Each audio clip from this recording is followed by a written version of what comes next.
যেটা বললাম যে এখন ডিজিটালের যুগ, সামনে কিন্তু আপনার এআই এর যুগ চলে আসছে। ইনিশিয়ালি একমিতে থাকতে একটা দুইটা ভুল হয়েছে। ক্যাম্পেইন বলেন বা কমিউনিকেশন ইয়েগুলিও এখানে মেইনলি দেখা হয় কি আপনার গুডউইল, রিলায়েবিলিটিটা দেখা হয়। প্রথমত ব্র্যান্ড মার্কেটিং করতে হলে হচ্ছে মানুষকে, আমি যেটা বললাম যে মানুষের নিডটা বুঝতে হবে, মানুষকে চিনতে হবে, মানুষকে বুঝতে হবে। সত্যি কথা যেটা, আমি যে সময় স্টার্ট করেছি ওই সময় ব্র্যান্ডে ফিমেল ওরকম ছিল না।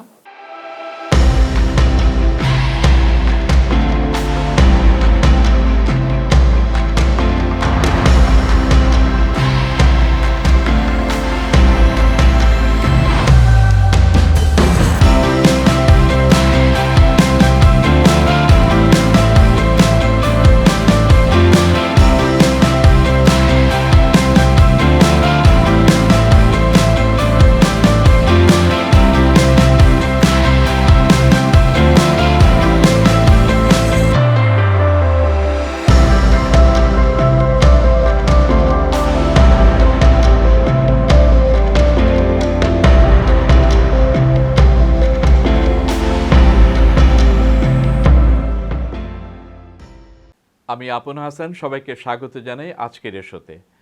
আজ আমার সঙ্গে আছেন এমন একজন মানুষ যিনি নিজে এক একটা ব্র্যান্ডের পেছনের গল্প। সনি র্যাঙ্কস, একমি থেকে শুরু করে টিএমএসএস এর মতো জায়ান্ট সোশ্যাল এন্টারপ্রাইজ, আর এখন মির গ্রুপের মতো পুরনো প্রতিষ্ঠানের হেড অফ ব্র্যান্ডস মনিজা ইসলাম। চলুন শুরু করা যাক আজকের এশো মনিজা ইসলামকে সঙ্গে নিয়ে। মনিজা, আপনাকে স্বাগত জানাই এশোতে। ধন্যবাদ আপনাকেও আমাকে এখানে সুযোগ করে দেওয়ার জন্য কথা বলার। একমিতে কাজ করার সময় আপনি আউটডোর ব্র্যান্ডিং করেছেন অনেক। আমাদের দেশে তখন তো ডিজিটাল মার্কেটিং এতটা জোরদার ছিল না, কিংবা ছিলই না। প্রিন্ট মিডিয়া, টেলিভিশন বিজ্ঞাপন, বিলবোর্ড আর ইভেন্ট ম্যানেজমেন্ট ইত্যাদি ছিল মূল অস্ত্র।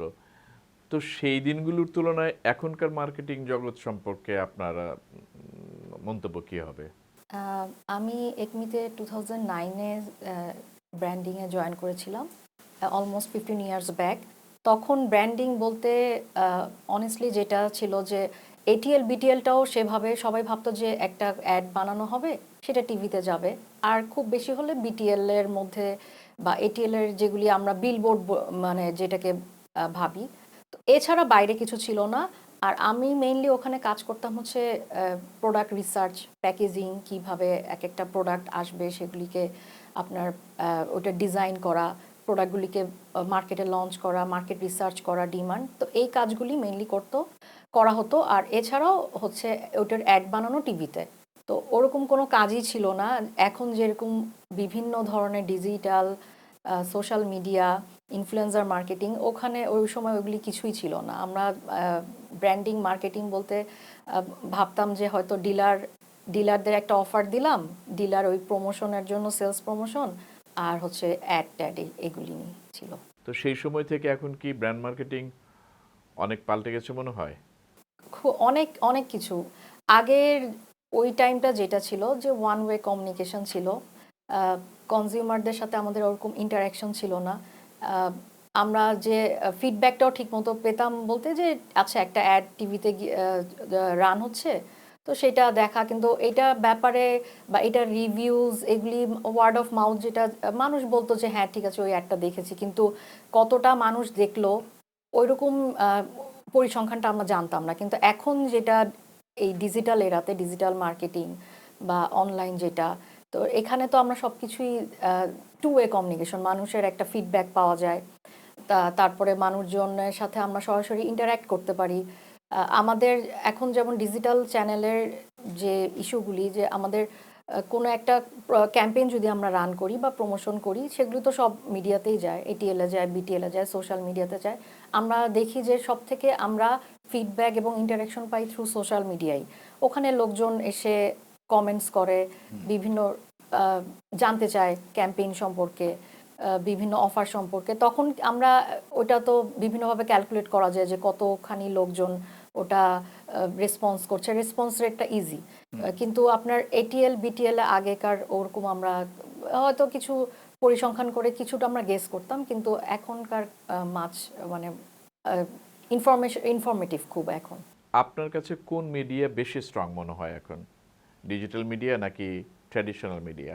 এটা ডিপেন্ড করে প্রোডাক্টের উপরে। প্রোডাক্টের এখন যদি এরকম, যেমন আমি এখন যে ইন্ডাস্ট্রিতে, সিমেন্ট ইন্ডাস্ট্রি বা বড় যেগুলি ফুডের, তো সেগুলিতে ডিপেন্ড করে হচ্ছে যে আপনি যদি এটিএল এ যান, অ্যাড লাগেই। আবার কিছু কিছু প্রোডাক্ট আছে যেগুলি আমরা ডিজিটালি গেলে খুবই এফেক্টিভ হয়। বিভিন্ন সার্ভিস ওরিয়েন্টেড বিভিন্ন অফার্স। তো আমি মনে করি এটা ডিপেন্ড করে প্রোডাক্টের উপরে। সাথে সাথে আমার মতে ডিজিটালের উপরে অবশ্যই এখন জোর দেওয়া উচিত। সাথে সাথে এটিএল বিটিএলটাও ইফেক্টিভ একদম, যে ওটা যেহেতু যুগের সাথে ডিজিটাল এখন আসছে, কিন্তু এটিএল বিটিএল যে একদমই নেই তা না, ওটাও লাগে, কিন্তু ডিজিটালটা একটু এফেক্টিভ এখন বেশি। কারণ হচ্ছে ওই যে আমরা যেটা বললাম যে আমরা ওইটার রেজাল্টগুলি দেখতে পাই, মানে টু ওয়ে কমিউনিকেশন এটা। আর এটিএল বিটিএলটা আমরা ওইভাবে মেজার করতে পারি না দেখে মনে হয় যে, বাট ওটাও এফেক্টিভ আমার কাছে মনে হয়। আপনি নিটোল নিলয় গ্রুপে থাকার সময় একটা রেডিও চ্যানেল লঞ্চ করেছিলেন, রেডিও নেক্সট। এই যে আউট অফ দ্য বক্স ভাবনা করলেন, সেটা কিভাবে? রেডিও নেক্সট বন্ধ হয়ে গেল কেন?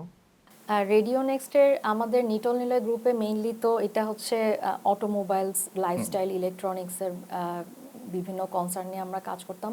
তো ওটা থেকে আমাদের ম্যানেজমেন্ট ডিসাইড করলো যে এন্টারটেইনমেন্ট, লাইফস্টাইল এগুলিতে একটা বিজনেস মানে দাঁড় করানোর জন্য, যে ওটা আউট অফ দ্য কিছু একটা এন্টারটেইনমেন্ট চ্যানেল থাকলো কর্পোরেটের সাথে সাথে।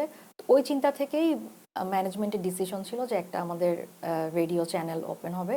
এবং ওইটা আমাদের যিনি ডিরেক্টর ছিলেন উনি ইয়াং ছিলেন, এবং ওই টোটাল রেডিওর আমরা ইনফ্রাস্ট্রাকচারটাই করেছিলাম যে ইয়ুথ সেন্ট্রিক। আমরা লাইফস্টাইল, ওই সময় বিভিন্ন টেকনোলজি, তারপর ওই রিলেটেড ট্রেন্ড রিলেটেড মিউজিক, এই জিনিসগুলি নিয়ে কাজ করতাম। সেটা তো আপনি রান করতেন। জি জি, ওটার এই যে একটা রেডিও চ্যানেল চালানো নাকি ব্র্যান্ড মার্কেটিং স্ট্র্যাটেজি করা, কোনটা বেশি চ্যালেঞ্জিং মনে হয়? রেডিও চালানোটা আমার কাছে মানে অতটা চ্যালেঞ্জিং মনে হয়নি। রেডিও তো আপনি মানুষজনকে এন্টারটেইন করছেন, মানুষজন আসছে, মানুষজনের বিভিন্ন মিউজিক আপনি মানুষকে শোনাচ্ছেন, মানুষের বিভিন্ন রকম নিজেদের অভিজ্ঞতা শেয়ার করছে। এগুলি মানে এটা একটা মোর লাইক এ স্কেডিউল থাকতো, ওইভাবে প্রোগ্রামগুলি চলতো। কিন্তু ব্র্যান্ডিংটা তো টোটালি কমিউনিকেশন, আপনাকে মানুষজনকে ইনফ্লুয়েন্স করতে হবে, মানুষজনকে আপনার রেডিওর যেটা কেআরএ কেপিআই ছিল না, আমাদের ব্র্যান্ডিংয়ের কেআরএ কেপিআই দিতে হয়, যে দিন শেষে আপনি যতটুকুন খরচ করলেন এটার আউটকাম কি আসলো। তো ব্র্যান্ডিংয়ের অবশ্যই আমি বলবো যে একটু হার্ড রেডিও স্টেশন চালানো থেকে। রেডিও স্টেশন চালানো লাইক ফান, এটা খুবই আমাদের কাছে এন্টারটেইনিং ছিল। আমরা খুব মনে হতো না যে ওখানে আমরা জব করছি বা কাজ করছি। ওখানে সবসময় কোনো ওই সেলিব্রিটি আসতো, ওদের সাথে গল্প, ওদের ইন্টারভিউজ, ওদের বিভিন্ন লোকজনের গান টান, এগুলি ওটা অতটা এন্টারটেইনিং লাগতো। ব্র্যান্ড গাইডলাইন ডেভেলপ করা আর গ্রাউন্ড লেভেল এক্সিকিউশন, কোনটা বেশি কঠিন লেগেছে আপনার? ব্র্যান্ড গাইডলাইনটা কি মোর হচ্ছে ইনফরমেটিভ, রিটেন, আর হচ্ছে মানে গতানুগতিক লিখিত জিনিসগুলি থাকে, যে এইভাবে এইভাবে আমার ব্র্যান্ডটা চলবে, এইভাবে আমার লোগো কালারিং হবে, এইভাবে আমার কমিউনিকেশনগুলি হবে, প্লেসমেন্টটা এইভাবে হবে। তো আর হচ্ছে ব্র্যান্ডের যে পার্সোনালিটা, কিভাবে আমি ওয়ে অফ আমার ব্র্যান্ড কিভাবে রিপ্রেজেন্ট করবে আউটডোর ক্লায়েন্ট কাস্টমারদের কাছে, ওয়ে অফ ইমেজটা কি হবে আমার ব্র্যান্ডের। তো এগুলি লিখিতভাবে লিখে একটা গাইডলাইন তৈরি করা, রিসার্চ করে বাইরের বড় বড় এজেন্সিদের সাথে কনসাল্ট করে অনেক কিছু রিসার্চ করে এটা বের করতে আমার মনে হয় যে অনেক রকম ব্রেন স্টর্মিং, স্ট্র্যাটেজিক লেভেলে আপনাকে করতে হয়, জিনিসগুলো আইডিয়াগুলি জেনারেট করতে হয়।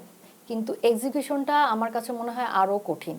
এক্সিকিউশন যেমন আমরা স্ট্র্যাটেজিক লেভেলে কাজ করে যে জিনিসগুলি বুঝি যে এভাবে ইমপ্লিমেন্ট করতে গেলে জিনিসগুলি আউটকাম ভালো আসবে, গ্রাউন্ড লেভেলে সেলসের লোকজন, ডিলারের লোকজন বা ওরা অনেক সময় এই জিনিসগুলি বুঝতে চায় না, যে আপনার কালার গাইডলাইন মেনটেন করলো না, বা আপনার ব্র্যান্ডের সাইকোলজি বা আপনার ব্র্যান্ডের পার্সোনালিটিটা হচ্ছে যে কেয়ারিং, হ্যাঁ, বা সফট।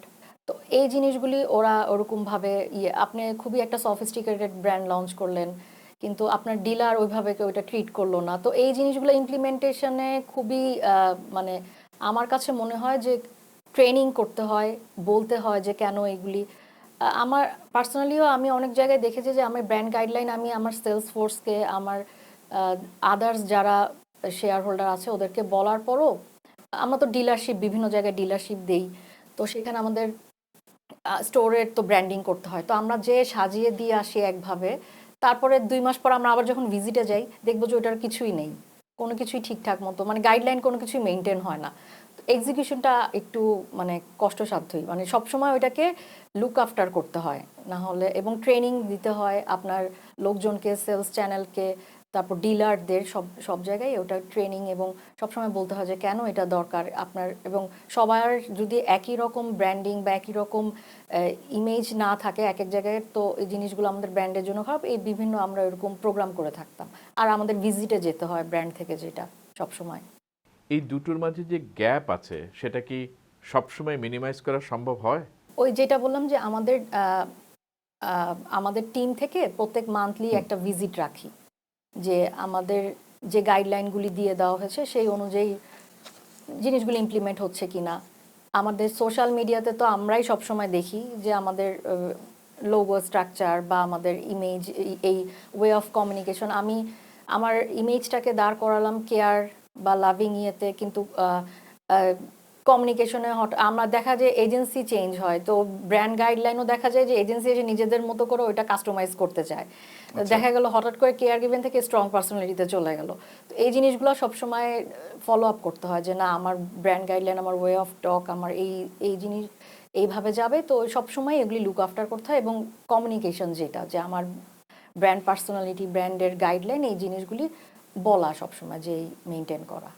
সাধারণত কর্পোরেট আর এনজিও দুজনের কাজের ধরনে আলাদা, এটা তো আমরা জানি। তো কর্পোরেটে কাজ করা আবার টিএমএসএস এর মতো সোশ্যাল এন্টারপ্রাইজে কাজ করা, পার্থক্যটা কেমন ছিল? দুইটা আমি বলবো যে একদমই ডিফারেন্ট, একটা উত্তর মেরু, একটা দক্ষিণ মেরু। যেটা আমি আমি কর্পোরেট সেক্টর থেকে প্রায় 10-12 বছর এক্সপিরিয়েন্স নিয়ে যখন এনজিওতে গেলাম সোশ্যাল, আমাদের কর্পোরেটে কি মোর লাইক বিজনেস সেন্ট্রিক, আপনাকে প্রফিট করতে হবে, ক্যাম্পেইন সাকসেসফুল হতে হবে। আর এটা এনজিও লাইনটা হচ্ছে যে ওয়েলফেয়ার, মানে সোশ্যাল কোনো কিছু একটা ভালো একটা মেইন হলো যে এটা আপনাকে সমাজের কল্যাণে, ভালোর জন্য, এখানে তো প্রফিটের কিছু থাকে না। এটা হচ্ছে যে আপনি যা কিছু করছেন সব আপনার ওখানকার লোকজনের জন্য, ভালোর জন্য, একটা সোশ্যাল সাস্টেনেবিলিটির জন্য, ইমপ্রুভ বেটার লাইফের জন্য। তো বিজনেসের ব্যাপারগুলি হচ্ছে যে আমরা কনজিউমারদেরকে টার্গেট করি, কনজিউমারদের, ক্লায়েন্টদেরকে। আর এনজিওগুলির কাজটা হচ্ছে মেইনলি হলো, ফোকাসটা হলো এখানে আপনি কি কি ওয়েলফেয়ারের জন্য কাজ করছেন সেগুলোকে তুলে ধরা, এবং এগুলিকে তুলে ধরে আপনার বিভিন্ন রকম ডোনার তো থাকে, ওদেরকে এই জিনিসগুলো মানে ইয়ে করতে হয় যে আমাদের অ্যাচিভমেন্টগুলি এই, আমরা এত মানুষকে ভালো একটা লাইফ দিচ্ছি। তারপরে হচ্ছে বিভিন্ন রকম ওদের ডোনারদের থেকে বিভিন্ন রকম আপনার ওদের ওটাকে কি বলে, যে ওয়েলফেয়ারের একটা ফান্ড থাকে, তো সেই ফান্ডগুলিকে কিভাবে ইউটিলাইজ হচ্ছে, সেটার থেকে কি আউটকাম, টোটালি এটা হলো সোশ্যাল রিলেটেড ইয়ে, যে আপনি কিভাবে মানুষজনকে ভালো করছেন না করছেন, কিভাবে ভালো করা যায়। এবং ওখানকার কোনো ক্যাম্পেইন নাই, ওখানে চিন্তা ভাবনাগুলি আলাদা, যে আপনি কিভাবে সমাজের ভালো করবেন, মানুষের ভালো করবেন, আরও কিভাবে। আমি যেমন ওখানে টিএমএসএস এ জয়েন করার পর ওদের অনেকেই দেখা যেত, ওদের অনেকগুলি সেক্টর ছিল, চাইল্ড ছিল, তারপর এতিমখানা ছিল, এতিম বাচ্চা, বয়স্ক বৃদ্ধাশ্রম ছিল, তারপরে মহিলাদের কিছু সেক্টর ছিল যে মহিলা উন্নয়নের জন্য। তো অনেকেই দেখা যেত যে এতিমখানায় ছোট ছোট বাচ্চা, যাদেরকে অনেকেই বাহির থেকে, দেশের বাহির থেকে লোকজন ওটাকে টাকা পয়সা দিতে যেত, তো ওইরকম পাঠানোর কোনো ওয়ে ছিল না। তো আমি ওখানে যে প্রথম ওদের ওয়েবসাইটের থ্রুতে ডোনেশনের যে বাটনটা, ডোনেশন এগুলি দেওয়ার জন্য, তো ওটা থেকে অনেক ভালো রেসপন্স আসছে।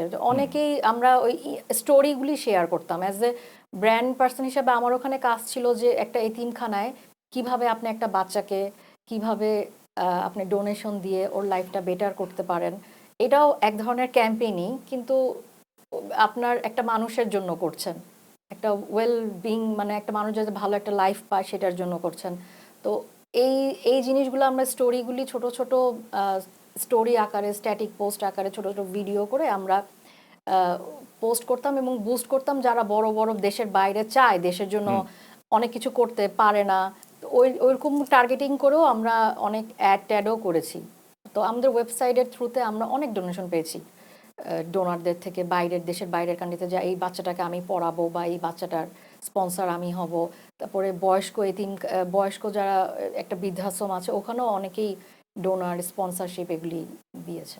সেই কাজটি কি বেশি আনন্দদায়ক ছিল, নাকি বর্তমানে যে KPI meet, sales target meet, এসব বেশি আনন্দের মনে হয় আপনার কাছে? না, ওই কাজগুলি কি সেলফ, যেটা মানে দিন শেষে ওইটা যখন দেখতাম সত্যি কথা ওটাই ভালো লাগতো, যে না আমার কাজ বা আমার, এবং যখন আমি এই যে ডোনেশন দিয়ে ডোনেশনগুলো আসলো, আমার কাছে মনে হচ্ছে যে আমার career one of the successful হচ্ছে এইটা, কেপিআই যদি বলি। মানে আমি অনেক সেলস ক্যাম্পেইন করে অনেক সেল ইনক্রিজ হয়েছে, 2% হয়েছে, 3%, কিন্তু ওটা থেকেও অ্যাপ্রিসিয়েশন পেয়েছি। কিন্তু এটা হয়তো কেউ অ্যাপ্রিসিয়েশনের, এটা নিজের কাছে সেলফ ইয়েতেই মনে হয়েছে যে না কিছু তো একটা যে কারণ এনজিওর ওরা সবসময় তো ডোনারদের কাছ থেকে টাকা নেয়, ওরা এই না ভাবে নাই যে পার্সোনালিও লোকজন, যে এরকম লোকজন আপনাকে ডোনেশন দিবা, বা ওরা নিত কিন্তু দেখা যেত কি যে লোকজন দিতে চায় কিন্তু ওই এসে দিবে বা কিভাবে দিবে ওইরকম স্কোপগুলি না। তো এই স্কোপগুলি তৈরি করে দেওয়াতে, এবং ওনাদের মানে ওখানে যে আমাদের ডক্টর হোসনে আরা, উনিও এটা খুব অ্যাপ্রিসিয়েট করেছে যে এই জন্যই টেকনোলজিটা দরকার, কারণ আমরা এনজিওর মানুষ, আমরা তো এত হাই টেকনোলজি এগুলি।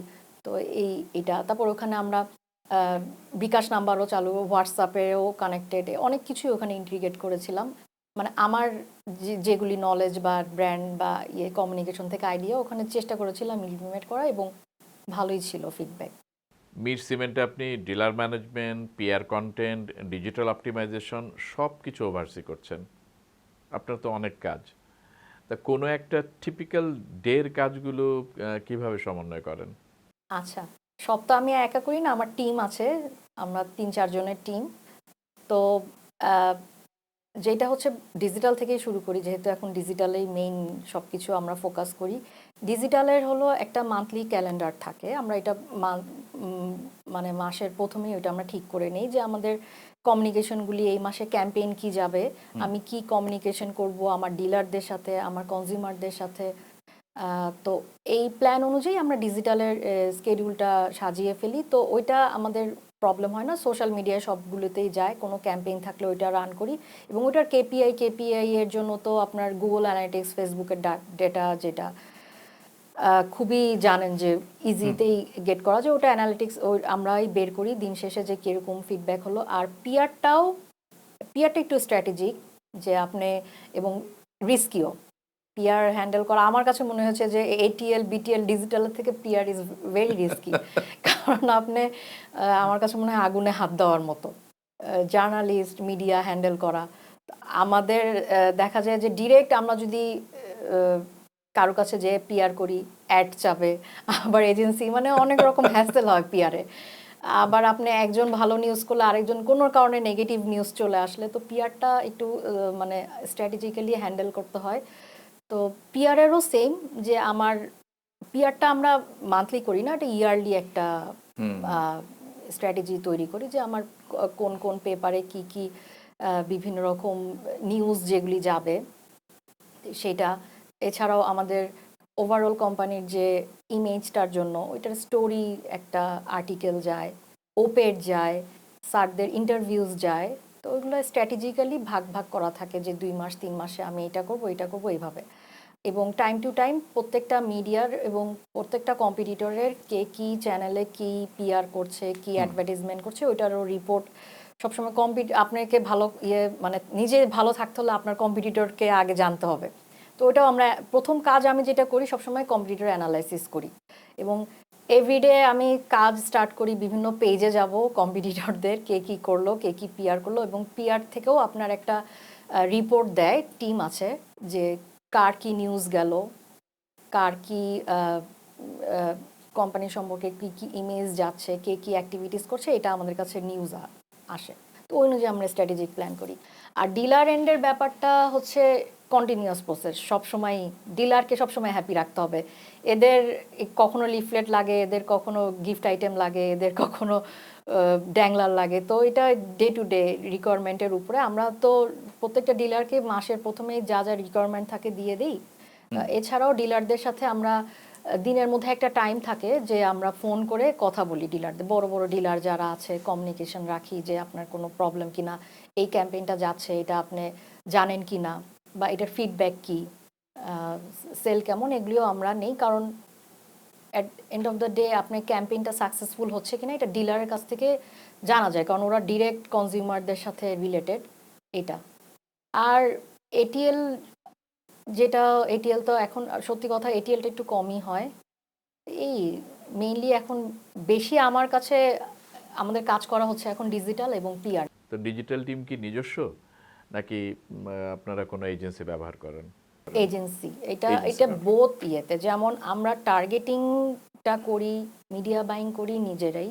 আচ্ছা। কারণ আমি জানি যে অ্যাজ এ ব্র্যান্ড মার্কেটিয়ার হিসেবে আমার টার্গেট অডিয়েন্সটাকে, এজেন্সি তো চেঞ্জ হতে থাকে, দেখা আচ্ছা। যায় চেঞ্জ হতে, এজেন্সি থেকে আমরা ডিজাইন, ওকে। ক্যাম্পেইন প্ল্যান, ক্রিয়েটিভস এগুলি আচ্ছা। সাপোর্ট নিই। আর টার্গেটিং, বুস্টিং, অ্যানালাইসিস এগুলি আমরা নিজেরা করি। আপনি আইবিএ, বিআইটিএম, বিআইএম থেকে ডিজিটাল মার্কেটিং শিখেছেন। আপনার কি মনে হয় যারা মার্কেটিংয়ে আছেন কিংবা যারা এই প্রফেশনে আসবেন তাদের ডিজিটাল মার্কেটিং শেখা উচিত? প্ল্যানিং, বাইং, বুস্টিং এসব তাদের শেখা উচিত? আমি যখন 15 বছর আগে একমিতে স্টার্ট করলাম তখন থেকে তো এত কিছু চেঞ্জ হয়েছে, এবং আমি অনেক জায়গায় এগুলো শেখার জন্য ট্রেনিং করেছি, এবং এখনও বিভিন্ন ইউটিউবের চ্যানেলে যে কোর্সটাতে কিভাবে কি হচ্ছে না হচ্ছে, আপনি যদি আপডেট না থাকেন আপনি কখনোই ভালো মার্কেটিয়ার হতে পারবেন না। আগে এটা ইজি ছিল, কিন্তু এত তাড়াতাড়ি অ্যালগোরিদম চেঞ্জ হয়, ফেসবুকের বলেন, গুগল অ্যানালিটিক্সের বলেন। আর এখন তো, আগে আমরা কি এসইও করতাম, সার্চ ইঞ্জিন অপটিমাইজেশন, এখন তো মানুষ এত অলস হয়ে গেছে যে ভয়েসে জিজ্ঞেস করে যে হ্যাঁ শ্রী বা গুগল আমি কি কিনবো, কি করব, কোনটা বেস্ট কি। তো এইটার জন্য হচ্ছে যে অ্যান্সার ইঞ্জিন অপটিমাইজেশন, AEO যেটা, এটাও আপনাকে শিখতে হবে, জানতে হবে কিভাবে কি করবেন। আর এরপরে আরেকটা আসলো হলো যে চ্যাট জিপিটি, যেটা হচ্ছে আমাদের এআই। এখন তো মানুষ কিছু এখন গুগলে যাই না কষ্ট করে, এখন সব কিছু চ্যাট জিপিটিতে। চ্যাট জিপিটির ওটাতে আপনাকে জানতে হলো, যেমন ধরেন যে আপনার বেস্ট সিমেন্ট কোনটা বাংলাদেশের, আপনি চ্যাট জিপিটিকে জিজ্ঞেস করেন, ও আপনাকে আগে এসিও তো হলে দেখিয়ে দিত যে আমাদের র্যাঙ্কিংয়ে আছে, কিন্তু ও ওর মতো করে অ্যান্সার দিবে, এবং ওর অ্যালগোরিদমকে এটা এখন পর্যন্ত কোনো মার্কেটিয়াররা শিখতেও পারে নাই, বুঝতেও পারে নাই, রিসার্চ হচ্ছে কিভাবে কি করা যায়। তো ওইটা হলো জেনারেটেড ইঞ্জিন অপটিমাইজেশন, যে কিভাবে জেনারেট করে ইনফরমেশনগুলি, ওগুলি নিয়েও আমরা কাজ করি, শেখার চেষ্টা করি যে কিভাবে আমার কোম্পানিটাকে আগে দেখাবে যে বেস্ট সিমেন্ট কোম্পানি বাংলাদেশের মির, সো এটা কিনেন, এরকম। আপনি তো ফিউচার লিডারশিপ প্রোগ্রাম করেছেন, বহু ট্রেনিং পেয়েছেন, তো সেগুলো কি আজ কোনো কাজে লাগে? হ্যাঁ, ওই ফিউচার লিডারশিপটা যেটা ছিল আমাদের আগের যেটা নিটল নিলয়ে থাকতে, ওখানে অলমোস্ট 1500-2000-এর মতো এমপ্লয়ি। তো ওখানে প্রত্যেকটা অর্গানাইজেশনে তো চায় যে সিনিয়রের পরে কারা হবে, লিড কারা করবে। তো ওইটার জন্য ওনার বিভিন্ন রকম এক্সাম নিত, IQ test, presentation, mathematical, EQ test নিয়ে ওরা একটা, ওখানকার এইচআর ওরা একটা ইয়ে করলো যে বেস্ট 10 জন যে যারা হবে ওদেরকে আমরা বিভিন্ন ট্রেনিং দিব। তো যাই হোক, কিভাবে যেন প্রথমবারই আমি পরীক্ষা দিয়ে কিভাবে যেন হয়ে গেলাম। তো এরপর আমাদের ট্রেনিং, আমাদের এমডি স্যার আমাদের মালয়েশিয়া নিয়ে ওখানে কিছু ট্রেনিং দিয়েছিল লিডারশিপের। তো ওখান থেকে অনেক কিছু শিখে, কীভাবে স্ট্রেস ম্যানেজমেন্ট, কিভাবে আপনি লিড করবেন, টিম লিড করবেন, অনেক ধরনেরই যেগুলি ট্রেনিং দেওয়া হয়। তো ওখানে আমি যেটা দেখেছি, ইকিউটা যেটা ইমোশনাল ইন্টেলিজেন্স, সেটা আপনার টিম লিড করতে বা লিডারশিপ এর জন্য খুবই ইম্পর্টেন্ট। যে আপনি সবসময় যে বলবেন কাস্টমার শুনবে তা না, আপনাকে কাস্টমারের কথাটাও শুনতে হবে, আপনার আন্ডারে যারা সাবঅর্ডিনেট কাজ করছে তাদের কথাও শুনতে হবে, আপনার আশেপাশে কলিগদের ইমোশন বুঝতে হবে, তাহলেই আপনি একটা কর্পোরেটের বা আপনার সব দিকেই সাকসেসফুল, এবং ইভেন নিজের লাইফে নিজেরও ইমোশন বুঝতে হবে যে আজকে আমার মুড ভালো নেই, আজকে আমি এটা কোনো কাজ করব, কেন মুড ভালো নেই, আচ্ছা ঠিক আছে আগে ঠিক করি তারপরে। এই জিনিসগুলি অনেক ইম্পর্টেন্ট। এই ট্রেনিং, এটা আমি যেটা বললাম যে লিডারশিপ থেকে কিছু শিখেছি, যে সবসময় তো ফাংশনাল বা এই ধরনের না, কিছু কিছু নিজেকে ইয়ের জন্য। তো ইকিউটা আমার কাছে খুবই ইন্টারেস্টিং লেগেছিল, ওটার পরে আমি অনেক পড়াশোনা করেছি ইকিউ নিয়ে। আর এছাড়া যেটা বললাম যে বাকি যে ট্রেনিংগুলি আমি আইবিএ থেকে নিয়েছি, সেটাও ব্যাক ইন 2017 বা 18-এর দিকে, ওইটাও ডিজিটাল ট্রান্সফরমেশন নিয়ে, যে যখন ওই টাইমটা সব কিছু ডিজিটালাইজ হচ্ছে, ওটা জানার জন্য যে কিভাবে কি। আহ, তারপরে হচ্ছে আরও টুকটাক ব্র্যান্ডিং এর উপরে কিছু নেওয়া হয়েছে, ইয়ে, এই জাস্ট নিজের স্কিল ডেভেলপের জন্য। আপনি ইমোশনাল ইন্টেলিজেন্সকে আপনার স্কিল হিসেবে উল্লেখ করেছেন। তো একজন মার্কেটিয়ারের জন্য এটা কতটা গুরুত্বপূর্ণ, আর কিভাবে এই স্কিল ডেভেলপ করা যায়? Brand marketing related emotional intelligence যেমন হচ্ছে যে আপনার, আমি যেটা মিরে থাকতে একটা সিমেন্টের যেটা একটা ক্যাম্পেইন করেছিলাম যে বিল স্ট্রং, যেটা, তো ওখানে আমরা টার্গেট করেছিলাম যে দেশের বাইরে যারা লোকজন থাকে, ওরা অনেকেই, বিশেষ করে আপনি কুমিল্লার সাইডে ওদিকে দেখবেন যে ওরা ম্যাক্সিমাম দেশের বাইরে থেকে টাকা আসে, ওরা বাড়ি টাড়ি বাড়ায়। তো ওখানে আমার ক্যাম্পেইনটা ছিল এরকম যে ওদের ইমোশনটা আমরা বোঝার চেষ্টা করেছি, যে দেশের বাইরে যারা থাকে ওরা ভাবে যে আমি কষ্ট করে এখন একটা বাড়ি বানাই, দিন শেষে যখন আমার বাড়িটা হবে বা কিছু টাকা জমবে, আমি তো যে বা ঘরে ফিরে যাব, ওই বাড়িটাতেই থাকবো। তো এটা কিন্তু একটা ইমোশন যেটা ওদের সবসময় কাজ করে। তো ওই ইমোশনটাকে আমরা কাজে লাগিয়ে একটা ক্যাম্পেইন রান করি, যে আপনার, এবং আমরা বুস্টিংটা এবং ক্যাম্পেইনটা সব ওই কাতার, দুবাই, এরকম যারা ওদেরকে টার্গেটিং করে করা হয়। তো ওটা থেকে আমরা খুবই ভালো রেসপন্স আসছে, এবং খুবই ইমোশনাল রেসপন্স, যে আমি বাসায় কত সিমেন্ট লাগবে বা কিভাবে, ওটা কি আপনারা বানায় দিতে পারেন কি না, কারণ আমাদের ওখানে ঠিক মতো থাকে মা ভাই বা অত কিছু জানে না। তো আমাদের যেহেতু রিয়েল এস্টেট আছে, আমরা অনেক সাপোর্টও দিয়েছি, যে এত টাকা লাগবে একটা বাড়ি বানাতে, বা আমরা এরকম হেল্প করতে পারি। তারপরে আপনার সিমেন্ট কত লাগবে কি, তো ওইখান থেকে আমরা ডিলারদেরকে কানেক্ট করে দিয়েছি। তো এই জিনিসগুলি মানুষের কিছু কিছু, এটা হচ্ছে আপনার ক্যাম্পেইন বা আপনার মার্কেটিং এর দিক থেকে বললাম। এছাড়াও আপনার ডে টু ডে আপনার টিম ম্যানেজ করতেও ইকিউটা খুবই লাগে। আপনার টিম মেম্বারদের কে কিভাবে মোটিভেট হবে, কে কিভাবে ইনফ্লুয়েন্স হবে, এক একজনের মোটিভেশনের ওয়ে অফ থিঙ্কিংটা আলাদা মানুষের। তো এই জিনিসগুলি কাজে লাগে। আচ্ছা, ব্র্যান্ড স্ট্র্যাটেজি ফাইনাল করার সময় যখন জুনিয়র কেউ ব্র্যান্ড স্ট্র্যাটেজিতে ভুল করে, আপনি তাকে শেখান কিভাবে? কনস্ট্রাকটিভ ওয়ে যেটা বলা হয়, যে আমরা কখনো কেউ, আমি কখনোই কারো আইডিয়া নিয়ে যে যেটা ওপেন, কখনোই বলি না যে তোমার, ডিরেক্টলি তো বলিই না কখনো যে তোমার আইডিয়াটা ঠিক না বা কিছু না।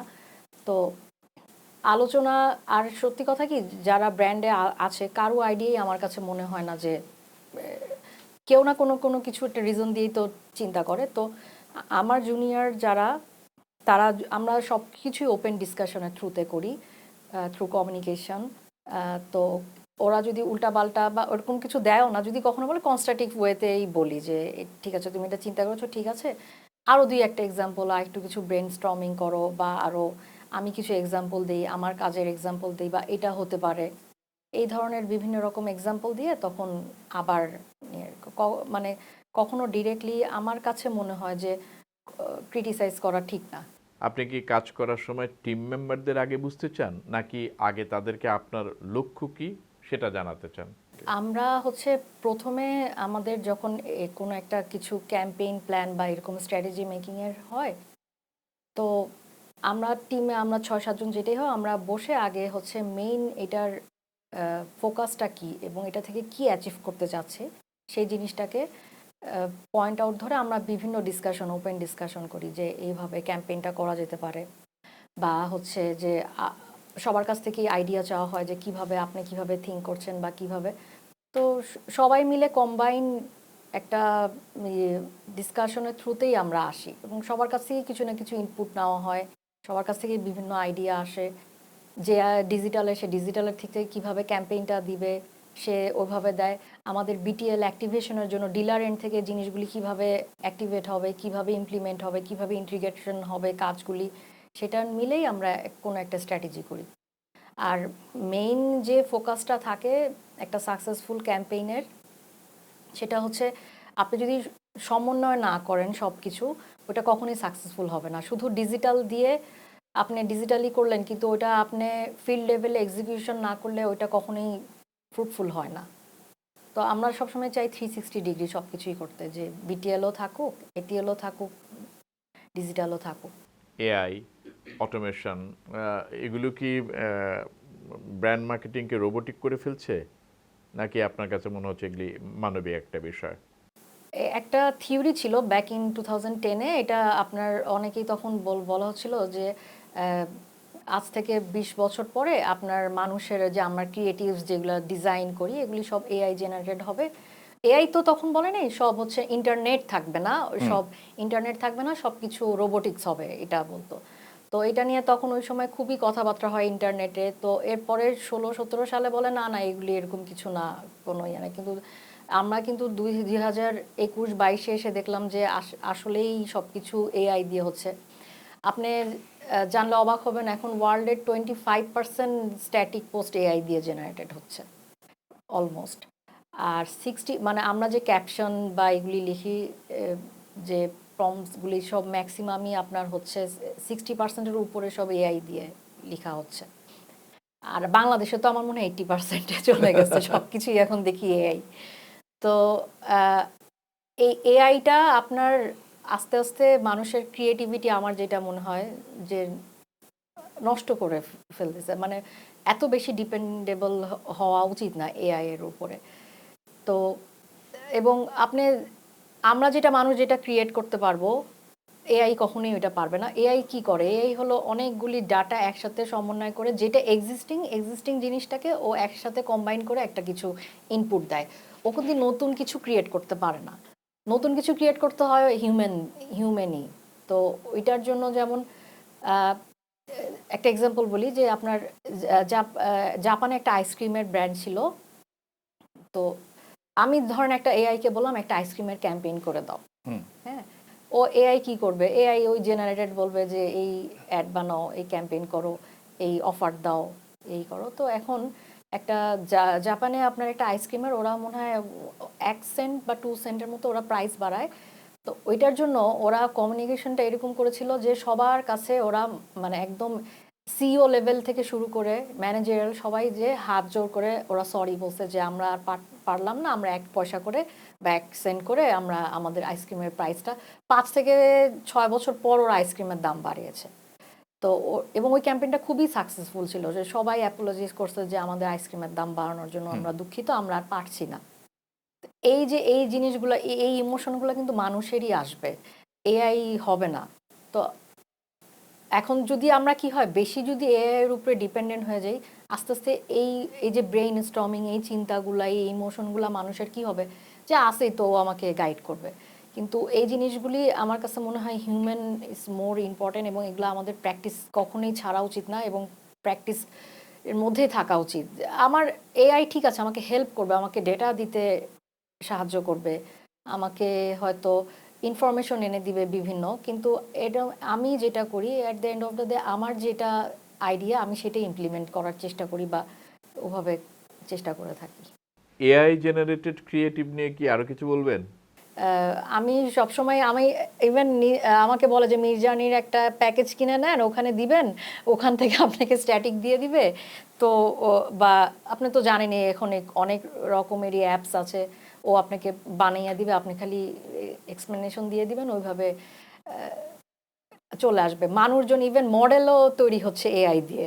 মানে এমন একটা অবস্থা দেখলেই আমার আমার কাছে যেমন পার্সোনালি জিনিসগুলিকে, কারণ মানুষ তো আছে, কেন আমরা ইয়েতে যাব?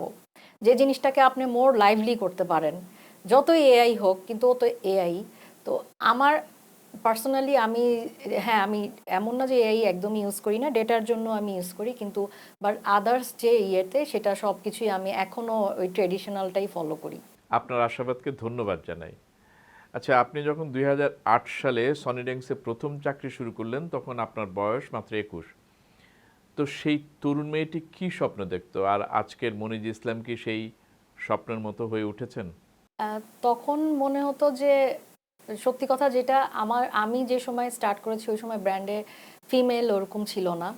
আর তখন খুব চ্যালেঞ্জ মনে হতো যখন স্যাররা আমাকে বলতো তুমি কি মার্কেট ভিজিটে যেতে পারবা, তুমি কি এটা পারবা কি না। তো তখন অন্যরকম একটা চ্যালেঞ্জ ছিল যে নিজেকে আহ, মানুষ মানে চ্যালেঞ্জগুলোকে নিজেকে মানুষজনের কাছে যে হ্যাঁ আমি ক্যাপাবল, আমি পারবো, ওই ধরনের একটা ইয়াং ছিলাম তো। তো তখন এটাই ছিল যে আমি ব্র্যান্ডে আমাকে ফিমেল হই বা যাই হোক আমাকে সব কাজ করতে হবে। আমি প্রচুর মার্কেট ভিজিট, আমি ফুডের যখন ছিলাম তখন প্রত্যেকটা বাজারে ঘুরেছি যে আপনার প্যাকেট কিভাবে হয়, কিভাবে ড্যাংলারে সাজায়, কিভাবে কার কি কালারের প্যাকেট, প্রচুর মার্কেটে ঘুরতে হয়েছে। ইলেকট্রনিক্সের ব্র্যান্ডে যখন যাই প্রচুর ঢাকার বাইরে ডিলার এন্ডে ঘুরে ঘুরে ডিলারদের এক একটা এরিয়া এক একটা জেলায় এক এক রকমের লোকজনের পারসেপশন, এক এক রকমের বিহেভিয়ার।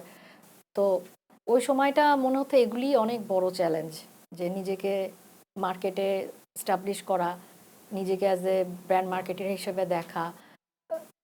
এটাই মনে হতো যে এইম এখানেই আমাকে মানে স্টাবলিশ হতে হবে। কিন্তু এখন জিনিসটা পুরোপুরি অন্যরকম। এখন আমি ভাবি যে আমি যে এই স্কিল বা এই নলেজ বা এক্সপিরিয়েন্সগুলি শেয়ার মানে অর্জন করেছি সেগুলোকে সাথে সাথে সোশ্যাল কিছু রেসপন্সিবিলিটিরও আসে যে কিভাবে, এই জন্য আমার কিন্তু এনজিওতে কাজ করা, কিছুদিন কাজও করেছি যে দেখি কি করা যায়। সাথে সাথে আমি আরো দুই একটা ইভেন এখনো আমি এনজিওর অ্যাডভাইজার, বিভিন্ন আরো দুই একটা এনজিওর সাথে আছি যে কিভাবে এই ডিজিটাল বা আদার্স পিআর বা ক্যাম্পেইন বিভিন্ন ভাবে কিভাবে মানুষের ভালো করা যায়, সোশ্যাল ওয়েলফেয়ার এগুলির সাথে জড়িত। তো তখন ছিল নিজের ব্যাপারে যে নিজেকে স্টাবলিশ, এখন ভাবি যে নিজের সাথে সাথে কিছু সমাজেরও ভালো কিছু করে যাই, সেলফ একটা স্যাটিসফ্যাকশনের জন্য।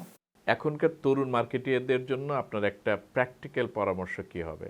ব্র্যান্ড মার্কেটিং কেরিয়ার যেটা আমি বলবো, প্রথমত ব্র্যান্ড মার্কেটিং করতে হলে হচ্ছে মানুষকে, আমি যেটা বললাম যে মানুষের নিডটা বুঝতে হবে, মানুষকে চিনতে হবে, মানুষকে বুঝতে হবে।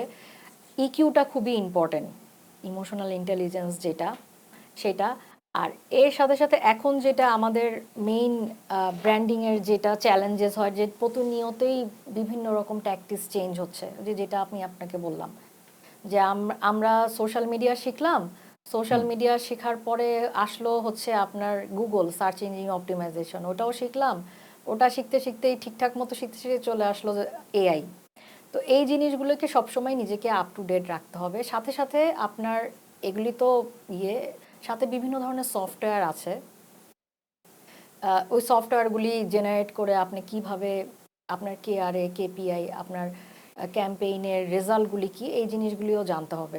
মানে মেইন যেটা বলবো যে আপ টু ডেট রাখা নিজেকে টোটাল, দেশের বাইরের কি কি সফটওয়্যার হচ্ছে, আপনি কি কি সফটওয়্যার ইউজ করে আপনার কাজটাকে আরও সহজ করবেন। আর মেইন হলো ডেটা ড্রিভেন, যেটা যে আমাদের দেশে বাইরের কান্ট্রিতে সবাই খুবই ডেটা সেন্ট্রিক ব্র্যান্ডিংটা কাজ করে, আমাদের দেশে খুবই কম প্র্যাকটিসটা। ইভেন আমি যখন মিরে এটা স্টার্ট করি, আমি যা যা করি সব কিছু আমি আজকে কতগুলি লিড নিলাম, কতগুলি লিড থেকে আমার কতগুলি সেলস হলো, এগুলি সব আমি, যেহেতু আমাদের ওরকম সফটওয়্যার ইউজার, আমি একটা সফটওয়্যার কিনতে চেয়েছিলাম, তো ওইটা অনেক টাকা লাগে দেখে আমাদের ম্যানেজমেন্ট দেয়নি।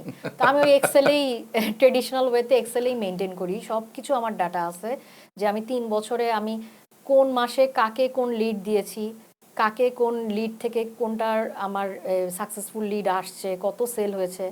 আমার অন অ্যান অ্যাভারেজে প্রায় yearly 2 crore plus digital sale থাকে। এবং এটা যখন আমি বলি আমার ম্যানেজমেন্টকে, ওরা হাসে, আরে এইসব সিমেন্ট বালু এগুলা কি আপনার ডিজিটালে সেল হবে কিনা, এগুলো হয় না। তাই বললাম যে স্যার করে দেখি, কিন্তু ঠিকই আপনার ওটা আসছে, রেজাল্ট আসে। তো এরকম নতুন নতুন আইডিয়া যে গদ বাঁধা এটিএল বিটিএল ডিজিটাল করতে হবে তা না, নতুন নতুন ওয়ে বের করতে হবে, ডেটা ড্রিভেন মার্কেটিং যেটা করতে হবে। এখন অনেক বেশি ইনফ্লুয়েন্সার মার্কেটিংটাও খুব চলে, কি কি করা যায়, নতুন ট্রেন্ড কি চলে, এগুলোকে নিজেকে আপ টু ডেট রাখতে হবে। আপনি দুই ধরনের প্রতিষ্ঠানে কাজ করেছেন, এনজিও এবং কর্পোরেট। স্ট্র্যাটেজিক্যালি এই দুই ধরনের কনজিউমারের কাছে পৌঁছানোর পথটা কতটা ভিন্ন? যেটা কি একটা মানে কনজিউমার, যেটা ইলেকট্রনিক্স ব্র্যান্ডে যখন কাজ করেছি ফুডে, সেটা হচ্ছে মেইনলি C2C, মানে কনজিউমারের B2C আর কি, বিজনেস টু কনজিউমার, যেটা ওটা হচ্ছে ইজি, মানে ওনাদেরকে কনজিউমারদের সাথে ইন্টারাক্ট করা এগুলি ঠিক। আর এই ইন্ডাস্ট্রিটা একটু B2B কিছুটা, মানে কম্বাইন, B2Cও আছে B2Bও আছে। তো বিজনেস টু বিজনেস ইন্ডাস্ট্রিটা একটু কঠিন। ক্যাম্পেইন বলেন বা কমিউনিকেশন ইয়েগুলিও এখানে মেইনলি দেখা হয় কি, আপনার গুডউইল, রিলায়েবিলিটিটা দেখা হয়, হ্যাঁ, আপনার স্ট্রেংথটা দেখা হয়। যেমন আপনি একটা চিপস কিনতে আপনি কিছু চিন্তা করলেন না, 10 টাকা, ঠিক আছে আমি কিনলাম। আপনি জিঙ্গেল টিঙ্গেল কালারফুল প্যাকিং করলেন, আপনি ইনফ্লুয়েন্স করতে ইজি। কিন্তু আপনি যখন একটা বাড়ি বানাবেন, আপনি কিন্তু অনেক রিসার্চ করবেন যে আমি এই বাড়িটায় আগামী 50 বছর আমার পুরো জেনারেশন থাকতে পারে। তো এখানে আমি কি সিমেন্ট, কি বালু, কি রড, কি ইউজ করবো, আপনি কিন্তু এটার জন্য অনেক রিসার্চ করবেন। রিসার্চ এখন আপনি যদি ওই ধরনের কাস্টমার হন, আপনি গুগলে যাবেন, আপনি একটা প্রত্যেকটা ব্র্যান্ডের ইমেজ দেখবেন কে কি ওয়েতে ইয়ে করছে। তো এই কারণে এই এই সেক্টরটাতে একটু ডিফারেন্ট। আপনাকে গুডউইল, পিআর দিয়ে বিভিন্ন রকম স্টোরিগুলি, সাকসেসফুল স্টোরিগুলি শেয়ার করতে হবে, কতদিন ধরে আপনি বিজনেসে আছেন সেগুলি শেয়ার করতে হয়, যেটা ফুডে অতটা না হলেও হয়। ফুডে হচ্ছে আপনার মোর লাইক লুক্রেটিভ জিনিসপত্র, কিন্তু এই যে এই সেক্টরটাতে পিআরটা খুবই ইম্পর্টেন্ট। আপনার স্টোরিটা, বিহাইন্ড দ্য স্টোরি, আপনার স্ট্রেংথ কোম্পানির, আপনি কতটা ক্লায়েন্টকে সার্ভ করেছেন, ইনফরমেশনগুলি দেওয়া, ইনফরমেটিভ বেশি থাকতে হয়, যেটা আপনার ফুডে বা ইলেকট্রনিক্সে লাগে না। মোর মোর লাইক সেল ওরিয়েন্টেড। আর এইটা হচ্ছে মোর আপনার লাইক আপনি কত বড় বড়, আমাদের যেমন মির সিমেন্ট বা মির কনস্ট্রাকশন, কত কত বড় বড় হাই রোড এগুলি করেছে, এইটা দিয়ে কি কি নির্মাণ হয়েছে, এই জিনিসগুলি আমরা বেশি ফোকাস করি। আপনার এই ব্র্যান্ড মার্কেটিং ক্যারিয়ারের সবচেয়ে বড় ভুল কি? ইনিশিয়ালে যখন এক্সপিরিয়েন্স হয়ে গেছে ওরকম কোনো ভুল হয়নি। ইনিশিয়ালে একমিতে থাকতে একটা দুইটা ভুল হয়েছে। যেমন আমাদের পুরা প্যাকেজিংয়ে অনেক অনেক বড় বড় ভুল করতাম আমরা। মানে ওই সময় অত এক্সপিরিয়েন্স ছিল না, তো তাড়াহুড়া। দেখা যেত যে আমার যেহেতু ক্যারিয়ারের প্রথম ভুল ছিল, যেমন আমি ইনগ্রিডিয়েন্টসের অনেক কিছু ভুল টুল লিখে দিয়েছি এবং ওটা হিউজ। এটার জন্য মানে আমার ওই সময় বস খুবই ভালো ছিল, যার কারণে কিন্তু এগুলি অনেক খুব, আমি যেটা বললাম যে মানুষ মনে করে যে ব্র্যান্ড হচ্ছে খুবই একটা এন্টারটেইনিং জব, খায় স্ট্র্যাটেজি এইসব, কিন্তু এটা খুব রেসপন্সিবল একটা জব। এবং আপনি যে জিনিসগুলি নিয়ে কাজ করছেন সেই জিনিসগুলি আপনার মানুষের হাতে যাবে, সেই ইনফরমেশন ভুল করা যাবে না। হ্যাঁ, তো ওই ইনিশিয়ালে ওই প্যাক ডিজাইনে কিছু ভুল টুল, মানে ভুল করেছেন কি? একটা দুটো হয়েছে, সেগুলো সামনে নিয়েছি পিআর থ্রুতে। যেমন আপনার যেটা হয় কি, বাংলাদেশে তো কমন নাম, এই এই এক একটা তো হ্যাঁ। দেখা যায় একটা নামের আরেকটা কোম্পানি আছে। তো আরেকটা কোম্পানি আছে, তো তখন কি হয়, এটা ইনফ্লুয়েন্স হয় যে আপনার কন্ট্রাডিক্ট করে যে আপনার এটা নাই এটা নেই। ওই যে যেটা বললাম যে পিআরটা খুবই মানে আগুনে হাত দেওয়ার মতো। তো তখন ওইটাকে আপনাকে আবার আরেকটা পিআর দিয়ে বা বিভিন্ন রকম এক্সপ্লেনেশন দিয়ে নিউজগুলোকে কাভার আপ করতে হয়। নিউজগুলোকে কাভার আপ করতে হয় যাতে ব্যাড নিউজগুলি চলে যায় বা ভুল নিউজগুলি চলে যায়, এবং যেটা যেটা আপনি বলতে চান সেগুলি আপনার ইয়েতে সামনে আসবে। আগামী 5 বছরে বাংলাদেশের বিজনেস ল্যান্ডস্কেপ কেমন হবে বলে মনে করেন? বাংলাদেশের আগামী 5 বছর আমার মনে হয় বাংলাদেশ খুবই 30, তো জানেনি যে আমাদের ডেভেলপ করবে, আরও বিজনেস আরও হবে, আরএমজি সেক্টর আরও ভালো হবে। আমি খুবই আশাবাদী। এখন হয়তো একটু কিছুটা সময় খারাপ যায়, আপস অ্যান্ড ডাউনস তো হয়, কিন্তু আমার কাছে মনে হয় আগামী 3-4 বছরের মধ্যে বাংলাদেশের হিউজ চেঞ্জ হবে। বিজনেসের কমিউনিকেশনের দিক থেকেও যদি বলেন সেগুলিও চেঞ্জ হবে, বিজনেসও বলেন, সব কিছুই চেঞ্জ হবে, আমি আশাবাদী। আপনার কাছে আমার শেষ প্রশ্ন, তরুণদের জন্য আপনার পরামর্শ কি হবে? প্রথমত আমি বলবো যে আপনি যে প্রোডাক্ট বা যেটা নিয়েই কাজ করেন সেটার কাস্টমারদের জানা দরকার, আপনার প্রোডাক্ট সম্পর্কে জানা দরকার, যেটা মানে আমি নিজে কি প্রমোট করব। যেমন আমি যখন যে ব্র্যান্ডে গিয়েছি, আগে আমি লাইক আছে চেয়ারের ওই পার থেকে চিন্তা করতাম, আচ্ছা আমি যে এটা নিব, এটার মধ্যে এটার পজিটিভ কি নেগেটিভ কি, আমি কেন নিব, আমি কেন বলবো। আমি সবসময় নিজেকে কাস্টমারের দিক থেকে চিন্তা করি যে আচ্ছা এটার তো এই সমস্যা, এটার এই সময়। তো নিজের প্রোডাক্টটাকে ভালো মতো জানতে হবে সবার প্রথমে। তারপরে হচ্ছে যেটা সেকেন্ড আমি বলবো যে আপনাকে টেকনিক্যালি সাউন্ড নলেজ গেইন করতে হবে। আপনি ডিরেক্ট হয়তো আপনি আহ, ওই ফাংশনাল লেভেলে গেলেন না, ইমপ্লিমেন্টেশনে গেলেন না, কিন্তু আপনাকে জানতে হবে। জানতে হবে এই কারণে যে আপনাকে লোকজন না হলে আপনার কাজটা ঠিকমতো হলো কিনা এটা জানার জন্য। আর থার্ড যেটা বললাম যে সবসময় নতুন নতুন যেগুলি ক্যাম্পেইন হচ্ছে, বিভিন্ন রকম স্ট্র্যাটেজি ফলো হচ্ছে, সাকসেসফুল ব্র্যান্ড স্টোরি, কি কারণে একটা ব্র্যান্ড ফেল হচ্ছে, এখন কি ধরনের মানুষের কনজিউমার থিঙ্কিং, তারপরে সামনে কি আসতে পারে। যেমন আমরা এখন আহ, যেটা বললাম যে এখন ডিজিটালের যুগ, সামনে কিন্তু আপনার এআই এর যুগ চলে আসছে। হ্যাঁ, মানুষ খুব ভয়েস কন্ট্রোল দিয়ে ইয়ে করবে। তারপরে হচ্ছে মানুষ অগমেন্টেড এক্সপিরিয়েন্সে যাবে। যেমন হচ্ছে যে আমি একটা ফার্নিচার কিনবো, সবাই চাবে যে কিভাবে ফার্নিচারটাকে আমার ইয়েতে গেলে কিভাবে জিনিসটাকে প্লেসমেন্ট হয়। টেকনো দিক থেকে আপনি কিভাবে এগিয়ে থাকবেন, এই জিনিসগুলো যদি আপনার পড়াশোনা না করেন, না দেখেন, না জানেন, তাহলে কখনোই ইমপ্লিমেন্ট করা যাবে না। তো ওই জন্য নিজেকে আপ টু ডেট আপডেট রাখতে হবে ইনফরমেশনগুলো। অনেক অনেক অনেক ধন্যবাদ মনিজা, আপনি Thank you. আমাদের এখানে আসার জন্য। প্রিয় দর্শক, আজকের এশুর অতিথি থেকে একটা জিনিস পরিষ্কার, সাকসেসের কোনো শর্টকাট নেই। ডিজিটাল এবং এআই একটা বড় জায়গায় নিয়ে আছে ব্র্যান্ড কমিউনিকেশনে, তবে তা হিউম্যান ক্রিয়েটিভ রিপ্লেসমেন্টে তেমন ভূমিকা রাখবে বলে তিনি মনে করেন না। আজকের এপিসোড কেমন লাগলো জানাবেন। আর যারা ব্র্যান্ড মার্কেটিং ক্যারিয়ার নিয়ে ভাবছেন, তারা নিশ্চয়ই আজকের আলোচনা থেকে অনুপ্রেরণা পাবেন। এসোর কথা জানাবেন অন্যদের। দেখবেন এসো। আগামী আয়োজনে আবার কথা হবে অন্য কোনো অতিথির সাথে। সবাই ভালো থাকবেন। টাটা।